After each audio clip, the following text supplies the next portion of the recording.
On October 3rd, Elon Musk put on his policymaker's hat and proposed the following solution to end the war between Russia and Ukraine. There are 5 main questions that Musk's plan raises: the possibility of a settlement more broadly, whether negotiating over Crimea is feasible, issues with water rights, Ukrainian neutrality, and how to get a vote to work in the oblasts that form the Crimean land bridge.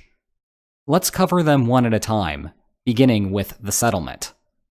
This is the part that social scientists would agree on.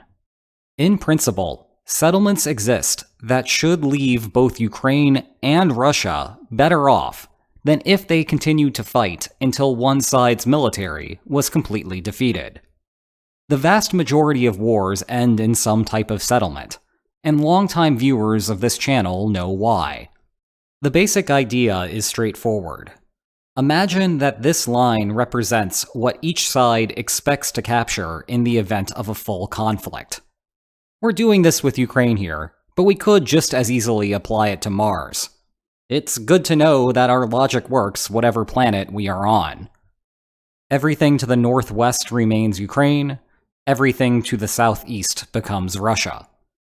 But people will die if the conflict continues, and the space between the white and red lines represents that for Russia.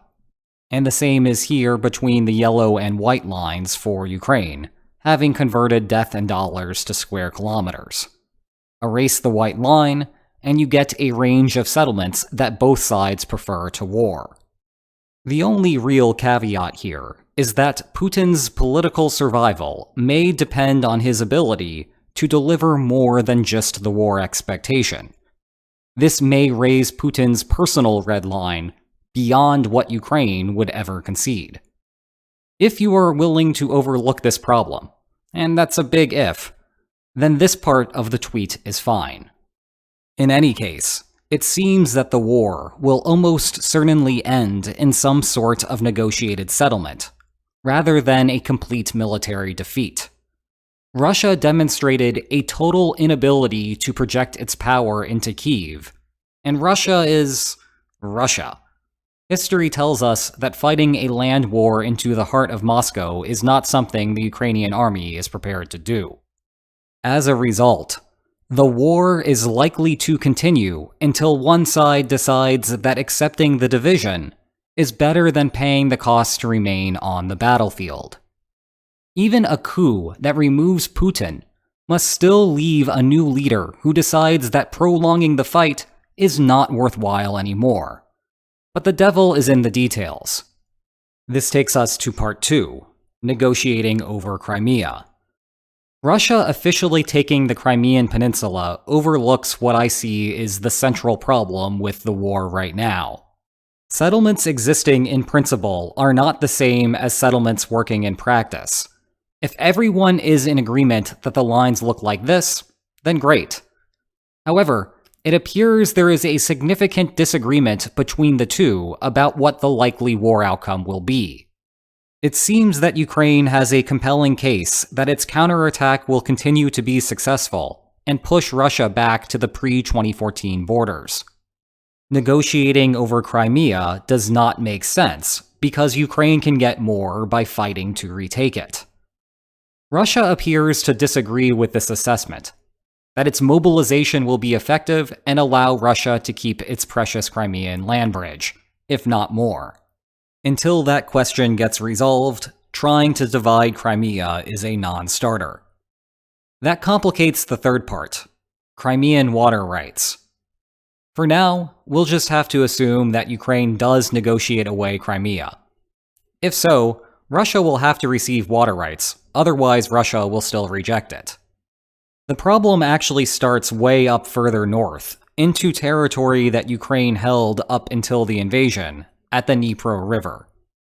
Crimea used to get its water from a canal that runs from it. Fittingly, it's the North Crimean Canal, and it was the peninsula's key source of fresh water. But after the 2014 annexation, Ukraine dammed the canal. You can see how the waterway immediately dries up as a result of the barrier. Crimean agriculture has correspondingly withered, costing the area untold amounts of money and forcing Moscow to look for solutions. The water crisis is in part why Russia constructed the Crimean Bridge, allowing policymakers to transport aid and raise local support for the annexation. At the beginning of the war, Russia destroyed the dam, and without water free-flowing, holding Crimea is a tall task for Russia. As such, a deal that concedes Crimea implicitly must also include water rights, so Musk's tweet is right on the mark given that caveat. But we are back to the harder parts with issue number 4, Ukrainian neutrality. Over the short term, this is not an inherent problem. NATO makes stable internal borders a prerequisite for membership. It is in part why Russia invaded Georgia back in the summer of 2008. It is also a central part of Putin's complaints in his public addresses regarding the war. In that regard, the war has been a self-fulfilling success, with the huge caveat that NATO is about to reach Russia's northern border because of the war. Maintaining this over the long term is prohibitively difficult. It's ultimately a self-determination question, and Ukraine has a clear preference for membership despite the war. Or perhaps, again, because of it. The deeper problem is that Ukraine has long viewed NATO support as a way to make its borders defensible, and the war has only reinforced that. Put differently, Russia has created an incentive structure where Ukraine would want to break the commitment at the first opportunity to do so. Thus, the promise is irrelevant. The biggest problem comes with the 5th point on running elections to determine the fate of the invaded territories. These are Kherson, Zaporizhia, Donetsk, and Luhansk. The issues are twofold. First is that I have no idea how such a vote would work in practice. Those that remain in each of the regions are disproportionately pro-Russia. They knew Putin's troops were coming, and they chose to stay anyway. And who knows how many of the pro-Ukrainian citizens that stayed behind to resist have been killed in the process. In sum, any such election immediately tips the scales against Ukraine. But there is also a huge problem with such voting in principle, whenever two states try to divide things in this indivisible manner. Imagine for a moment that, despite the uphill battle, Russia loses the votes. Then what? With apologies to the United Nations, the international system does not have a police that will automatically enforce the rules. If Russia thinks that it can obtain this drawn quantity through war, then that is what matters toward obtaining a settlement that will actually work in the long run. Voting is meaningful when there is rule of law, but by virtue of the fact that a war is ongoing here, we don't have that. The votes therefore mean nothing, and in turn, there is no purpose in running them.